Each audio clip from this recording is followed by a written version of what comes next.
শুভ সকাଳ শ্ରୋତା ବନ୍ଧୁ। ଆଜି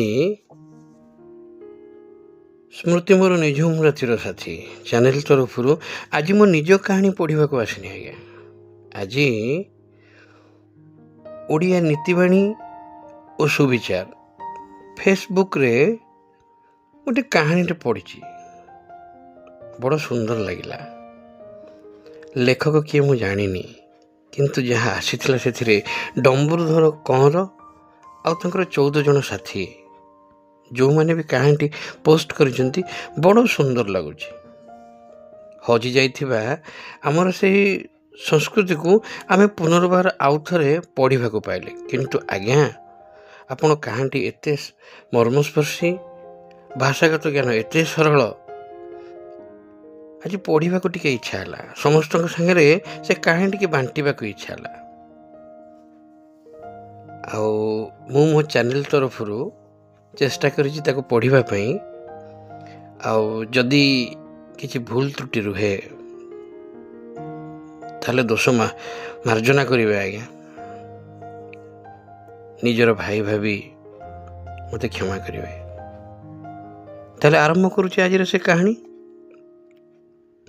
ଯେଉଁଟା ଆମ ଆଦିବାସୀ ସମ୍ପ୍ରଦାୟଙ୍କ ଉପରେ ଲେଖା। ବଡ଼ ସୁନ୍ଦର। ଜୟ ଜଗନ୍ନାଥ।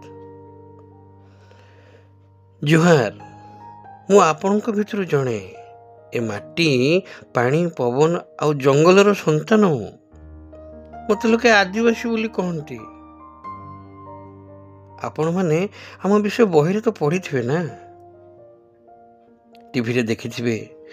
ଆମ ନାଚ, ଆମ ଗୀତ, ଆମ ପରବ, ଆମର ସରଳ ଜୀବନଶୈଳୀ ବିଷୟରେ ଆପଣମାନଙ୍କୁ କିଛି ତ ଅଳ୍ପ ଧାରଣା ଥିବ ନା ଆଜ୍ଞା। କିନ୍ତୁ ଆଜି ମୁଁ ସେସବୁ କଥା କହିବିନି। ଯାହା ବହିରେ ଲେଖା ଥାଏ, ଆଜି ମୁଁ ମୋର କଥା କହିବି। ଆମର ସେଇ ଜଣା ଅଜଣା କଥା ଯାହା କେହି ବୁଝିବାକୁ ଚେଷ୍ଟା କରନ୍ତିନି। ଜଙ୍ଗଲ ଆମ ପାଇଁ ଘର ନୁହେଁ, ଆମ ମା। ଆପଣମାନେ ଭାବନ୍ତି ଆମେ ଜଙ୍ଗଲରେ ରହୁ, କଥାଟା ସତ, କିନ୍ତୁ ଅଧା ସତ ଆଜ୍ଞା। ଆମେ ଜଙ୍ଗଲରେ କେବଳ ରହୁନାହିଁ, ଆମ ଜଙ୍ଗଲକୁ ନେଇ ବଞ୍ଚୁ। ଆମ ପାଇଁ ଗୋଟିଏ ଗଛ କେବଳ କାଠ ନୁହେଁ, ସେ ଆମର ପୂର୍ବପୁରୁଷର ପ୍ରତୀକ। ଝରଣା ପାଣି କେବଳ ପିଇବା ପାଇଁ ନୁହେଁ, ତାହା ଆମ ଜୀବନର ଧାରା। ପାହାଡ଼ ଆମର ରକ୍ଷାକର୍ତ୍ତା। ଆମେ ଜଙ୍ଗଲରୁ ଯେତିକି ନେଉ, ତାଠୁ ଅଧିକ ତାକୁ ଦେବାକୁ ଚେଷ୍ଟା କରୁ। ଆମ ଗଛ କାଟିବା ପୂର୍ବରୁ ତାକୁ ଆଗେ ହାତ ଯୋଡ଼ି କ୍ଷମା ମାଗୁ। ଏ ସମ୍ପର୍କକୁ ଆପଣମାନେ ପରିବେଶ ପ୍ରେମ କହିପାରନ୍ତି, କିନ୍ତୁ ଆମ ପାଇଁ ଏହା ଆମର ପରିଚୟ, ଆମର ଧର୍ମ ଆଜ୍ଞା। ଆମେ ଗରିବ ନୁହେଁ, ଆମର ଆବଶ୍ୟକତା ଟିକେ ଅନ୍ୟମାନଙ୍କ ଠାରୁ କମ୍। ବାହାର ଦୁନିଆ ଆମକୁ ଦେଖି ଗରିବ ବୋଲି କହେ, କାରଣ ଆମ ପାଖରେ ବଡ଼ ବଡ଼ କୋଠା ନାହିଁ, ଗାଡ଼ି ନାହିଁ, ବ୍ୟାଙ୍କ ବାଲାନ୍ସ ନାହିଁ। କିନ୍ତୁ ଆମେ ନିଜକୁ ଗରିବ ବୋଲି କେବେ ଭାବୁନା ଆଜ୍ଞା। କାରଣ ଆମର ଖୁସି ପଇସାରେ ମିଳେନି, ସଞ୍ଜବେଳେ ସାଙ୍ଗ ହୋଇ ମହୁଲ ପିଇବାରେ, ସମସ୍ତେ ମିଶି ନାଚିବାରେ, ମିଳିମିଶି ନାଚ କରି ଫସଲ ଅମଳ କରିବାରେ ଆମର ଖୁସି। ଆମ ସମାଜରେ ସଞ୍ଚୟ କରିବାର ଧାରଣା ନାହିଁ, ବାଣ୍ଟିବାର ପରମ୍ପରା ଅଛି। ଯାହା ପାଖରେ ଅଛି ସେ ତାକୁ ଦିଏ, ଯାହା ପାଖରେ ନାହିଁ ଏହାକୁ ଆପଣମାନେ ପଛୁଆ ଚିନ୍ତାଧାରା କହିପାରନ୍ତି, କିନ୍ତୁ ଆମ ପାଇଁ ଏହା ହିଁ ସମାଜ। ଆମେ ଅଶିକ୍ଷିତ ନୁହେଁ, ଆମର ଜ୍ଞାନ ଅଲଗା ଆଜ୍ଞା। ସ୍କୁଲ ଯାଇନଥିବା ଲୋକଙ୍କୁ ଆପଣମାନେ ଅଶିକ୍ଷିତ କୁହନ୍ତି। ହେଇପାରେ ଆମ ଭିତରୁ ଅନେକ ସ୍କୁଲ ଯାଇନାହାନ୍ତି, କିନ୍ତୁ ଆମେ ଅଜ୍ଞାନୀ ନୁହେଁ। କେଉଁ ଚେରମୂଳି କେଉଁ ରୋଗ ଭଲ କରେ, ଆକାଶର ରଙ୍ଗ ଦେଖି ବର୍ଷା କେବେ ହେବ କହିଦେବା, ପଶୁପକ୍ଷୀମାନଙ୍କର ଡାକ ଶୁଣି ଜଙ୍ଗଲର ଖବର ଜାଣିଦେବା, ଏସବୁ କ'ଣ ଜ୍ଞାନ ନୁହେଁ? ଏହା ଆମର ପାରମ୍ପରିକ ଜ୍ଞାନ, ଯାହା ଆମେ ବହିରେ ନୁହେଁ, ଆମ ବାପା ଅଜାଙ୍କ ଠାରୁ ଶିଖିଛୁ, ପ୍ରକୃତି କୋଳରୁ ଶିଖିଛୁ। ଆମ ନିଜର ଭାଷା ଅଛି, କାହାଣୀ ଅଛି, ଆମର ଇତିହାସ ଖୁବ୍ ପୁରୁଣା ଆଜ୍ଞା। ଆଉ ଆମର ଇତିହାସ ବି ଅଛି। ଆମର ନିଜସ୍ୱ ଶାସନ ବ୍ୟବସ୍ଥା ଅଛି।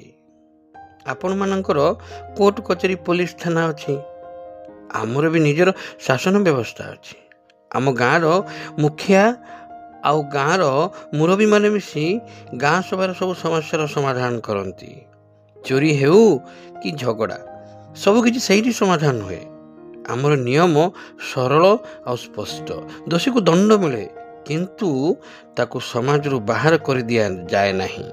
ତାଙ୍କୁ ସୁଧରିବାକୁ ସୁଯୋଗ ଦିଆଯାଏ। କିଛି ଅକୁହା କଥା, ଏସବୁ ଭିତରେ କିଛି କଷ୍ଟ ବି ଅଛି। ବିକାଶ ନାଁରେ ଯେତେବେଳେ ଆମ ଜଙ୍ଗଲ କଟାଯାଏ, ଆମକୁ ଆମ ମା ଠାରୁ ଅଲଗା କରିଦିଆଯାଏ, ସେତେବେଳେ ଆମ ଛାତି ଫାଟିଯାଏ ଆଜ୍ଞା। ଯେତେବେଳେ ଆମ ପିଲାମାନେ ସହରକୁ ଯାଇ ଆମ ଭାଷା ଆମ ପରମ୍ପରାକୁ ଭୁଲି ଯାଆନ୍ତି, ସେତେବେଳେ ଆମ ପରିଚୟ ହଜିବାର ଭୟ ଲାଗେ।